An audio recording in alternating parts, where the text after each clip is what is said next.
Malaysia is building a railway that China needs more than Malaysia does. 665 kilometers, $16 billion.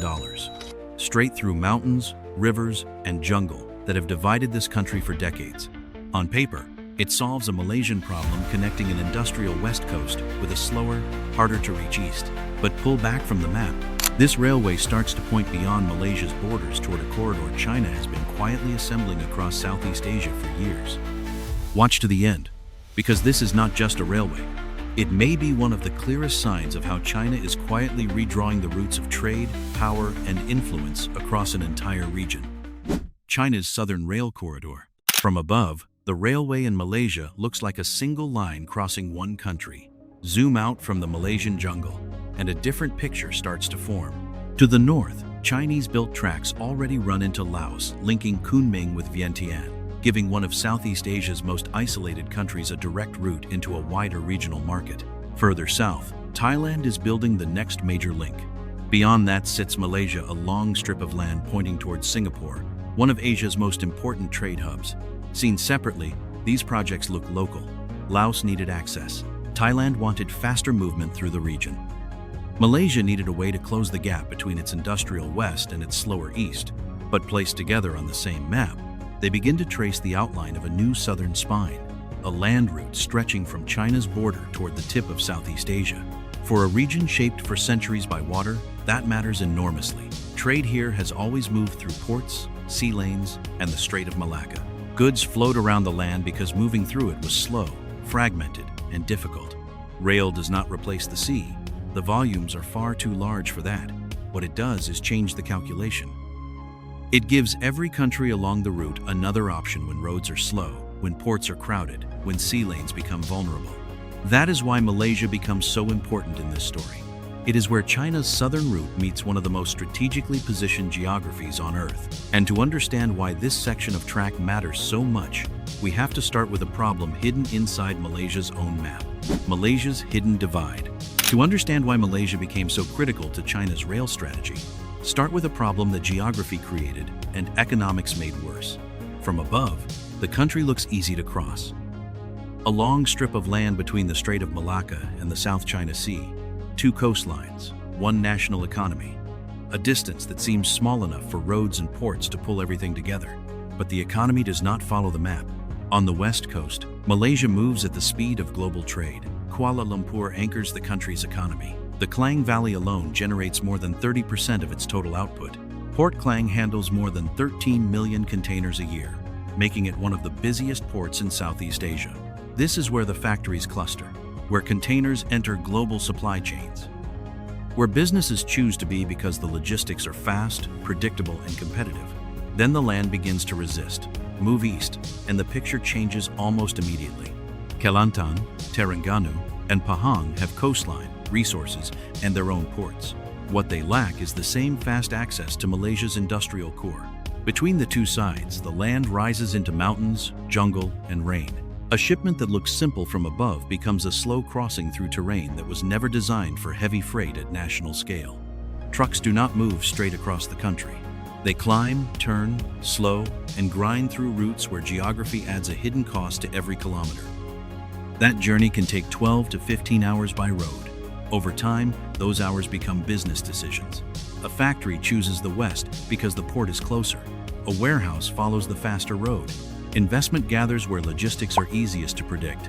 And the east, closer in distance, but much farther away in economic terms, falls further behind. This is Malaysia's hidden divide. The contradiction becomes sharper when you look at what sits beside it. The Strait of Malacca is one of the most consequential waterways on Earth. More than 90,000 ships pass through every year carrying oil, electronics, raw materials, and manufactured goods between Asia, the Middle East, and Europe. Global trade moves around Malaysia constantly, but inside the country, moving freight from one coast to the other remains slow, expensive, and punishing. For China, that gap looked less like a problem and more like an opening. The $16 billion railway. The answer to Malaysia's hidden divide is a single line of track. The East Coast Rail Link, the ECRL, is a 665-kilometer project built to cut across the country from west to east. Its purpose is direct. Take Malaysia's most powerful port system and wire it to regions that have spent decades on the wrong side of the country's logistics map. It begins at Port Klang. That starting point matters.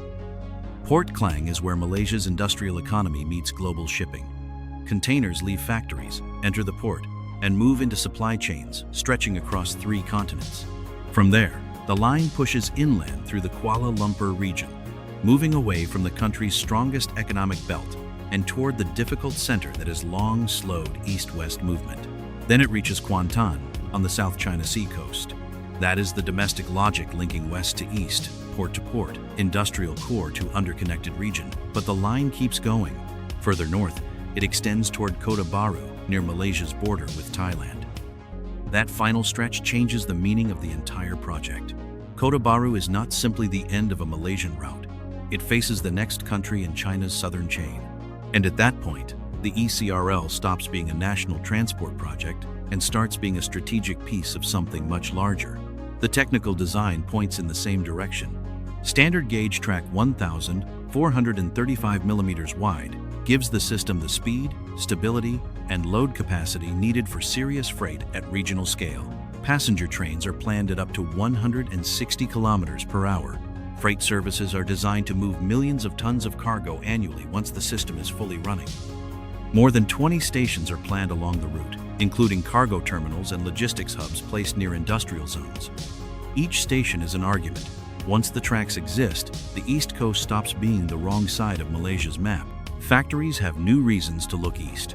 Regions that once sat outside the country's main logistics engine begin to plug into it. Malaysia gets a bridge across its own divide. China gets something else, a critical 665-kilometer section in a chain that could one day run from southern China all the way to Singapore. Viewed alone, the ECRL looks like a Malaysian railway. Seen as part of the wider network, it turns Malaysia from a gap in the system into a link in the chain. And building that link would require far more than laying steel across flat land. The engineering that almost broke the project. At the center of Malaysia, the ECRL runs into a wall. Not a political wall, not a border, a real one. The Titiwangsa Range cuts across the country for hundreds of kilometers, a rugged barrier where steep terrain and relentless rain have kept the east and west apart for generations. The railway had no easy way around it. Engineers had to drive the route straight through. That decision turned a transport project into one of the most difficult construction challenges in Southeast Asia. The line requires more than 40 tunnels, with a combined length exceeding 50 kilometers. One tunnel alone stretches more than 16 kilometers, long enough to disappear into the mountain for what feels like an entire journey. But inside the Titiwangsa, there is no single method that works. Some sections are hard enough for boring machines, massive drills that grind forward meter by meter, carving a passage the mountain does not give willingly. Other sections shift without warning. The rock softens. The ground cracks. A boring machine becomes the wrong tool within a single kilometer. So crews switch, drill, charge, detonate, clear the rubble, shore up the walls, begin again. Every meter of tunnel had to be won differently from the one before it. Then the route comes out of the mountain and into a different problem. Around 30 to 40% of the ECRL runs on elevated viaducts lifting the track above rivers, flood-prone ground, and terrain where a conventional rail bed would be too exposed. In easier landscapes, railways sit on the earth. Here, large sections of the railway have to rise above it. Then the rain arrives. In much of Malaysia, annual rainfall can exceed 2,500 millimeters. During monsoon season, water does not simply slow construction, it changes the site. Hard ground softens. Dry slopes begin to move. Rivers rise. A tunnel entrance or bridge foundation that looks stable in one season can become dangerous in the next. The enemy was never fixed. It shifted with the rock, the soil, and the weather. That meant every structure, tunnel, portal, bridge, drainage system, embankment had to be designed for the worst day it would ever face, not the best one. Before workers could build the railway, they first had to build the way in. Large sections of the route passed through remote areas where roads did not exist. Crews cut temporary access tracks into jungle, set up camps, and moved machinery into places that had never seen equipment at this scale. This is the hidden project behind the project.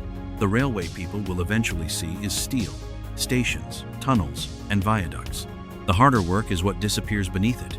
Access roads buried in remote terrain, foundations deep enough for the monsoon, slopes held in place, water redirected, machines hauled into places no railway had reached before. The ECRL was never simply laid across Malaysia. It had to be forced through it. Yet even after engineers found a path through the rock and the rain, the project still nearly collapsed. The next thing that almost broke the ECRL was not the mountain, it was the price. The deal that nearly killed the railway. The mountain did not stop the ECRL. The deal almost did. When the project was first approved, the cost was set at around 65 billion Malaysian ringgit, roughly 16 billion US dollars. That made it one of the most expensive infrastructure projects in Malaysian history. The financing came largely through China's Export-Import Bank. The main contractor was China Communications Construction Company, one of the largest infrastructure firms in the world. On paper, that gave Malaysia access to the money, engineering, and construction capacity needed to build something this difficult. In politics, it raised a harder question. Was Malaysia buying infrastructure or committing to a deal too large to defend? In 2018, a new Malaysian government came to power and suspended the project entirely. The concern was not whether Malaysia needed better infrastructure. It clearly did. The concern was the structure behind the railway, the debt, the financing terms, the cost, and whether the country was getting real value for one of the largest commitments it had ever made. This was the moment the ECRL could have been shelved for good. Mega projects do not pause cleanly. Workers leave. Equipment sits idle. Costs mount. Political support weakens. A suspended railway can quickly become too expensive to defend and too far along to abandon cleanly. Malaysia did not cancel it. It went back to the table. After months of negotiations, the cost was reduced to around 44 billion ringgit, a cut of roughly 1/3. Parts of the route were adjusted to reduce complexity. In 2019, construction resumed. That renegotiation changed the power dynamic of the story. Malaysia was not simply accepting a Chinese-built railway on whatever terms it was given. It pushed back, forced changes, and secured a better deal. China accepted. That reveals something important. For Beijing, this railway was valuable enough to save. The ECRL was not only a contract, it was a strategic section of a much larger chain China needed to complete across Southeast Asia. Losing it would have left a gap in the middle of the route, and that gap was too costly to accept. So the project survived. The price came down. Construction restarted. And once it did, the meaning of the ECRL began to expand far beyond Malaysia's borders. The network that rewrites Southeast Asia. Once the project survived, it stopped being only Malaysia's story. China was not building one railway in one country. It was assembling a chain, and the proof was already visible before the first ECRL train ever ran. In Laos, the China-Laos Railway opened in 2021. Before it existed, Laos was one of the most isolated economies in the region, landlocked, slow to reach, easy to ignore. Within 2 years of the line opening, freight volumes grew. Chinese investment accelerated. Businesses began routing supply chains through a country they had barely considered before. Laos did not just get a railway, it got repositioned on the regional map. That is what happens when tracks are part of a larger system rather than a standalone project. The value of each section multiplies as the next one gets built. The China-Laos line matters more when Thailand connects to it. Thailand's segment matters more when Malaysia becomes the next link. And the Malaysian ECRL matters more the moment it can point both north toward Bangkok and south toward Singapore. This is how separate projects become a system, and how a system becomes leverage. For Malaysia, the domestic benefits are real. Freight that once took 12 to 15 hours by road can move faster. East Coast regions gain access to Port Klang's global shipping network. Industrial zones along the route become more attractive because rail turns distance into opportunity rather than disadvantage. But the larger effect is regional. Southeast Asia has been a maritime world for centuries. Trade moved by sea because moving through the land was too slow, too fragmented, and too expensive. That geography shaped everything. Which countries developed faster, which ports became powerful, which corridors controlled the flow of goods. Rail begins to rewrite that geography. Countries along the tracks gain options they did not have before. Supply chains that depended almost entirely on sea routes get an alternative. Smaller economies move closer to the center of regional trade rather than sitting at its edges. The benefits are genuine. But this is where the story becomes more complicated, because the central question is not whether faster connections are useful. They clearly are. The harder question is what it means when that connectivity is built, financed, and partly operated by a single foreign power. China's role does not end when the tracks are laid. It continues through financing structures, construction standards, maintenance agreements, operating systems, and the daily movement of freight along routes that Beijing helped design. Southeast Asia gets faster connections. China gets influence built into the routes the region may depend on for decades.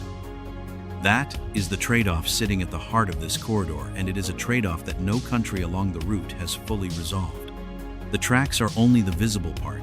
Underneath them, buried in financing terms, construction contracts, and operating agreements signed years before the first train ran, is a different kind of architecture, one that does not appear on any map but shapes how the region moves all the same. Malaysia gets a bridge across a divide that held it back for decades. Southeast Asia gets faster freight, more trade options, and connections that geography once made nearly impossible. China gets something harder to measure and harder to undo. Influence written in steel. Routes that carry goods, capital, and dependency in the same direction. The railway will be built. The trains will run. The question that remains is simpler and more uncomfortable than any engineering problem this project ever faced. When the tracks are finished and the dust settles, who shaped the route that everyone else now has to follow? If this changed how you see what is being built here, hit like and subscribe. And drop your answer below. Is this Southeast Asia's biggest infrastructure opportunity, or a new kind of dependency written in steel?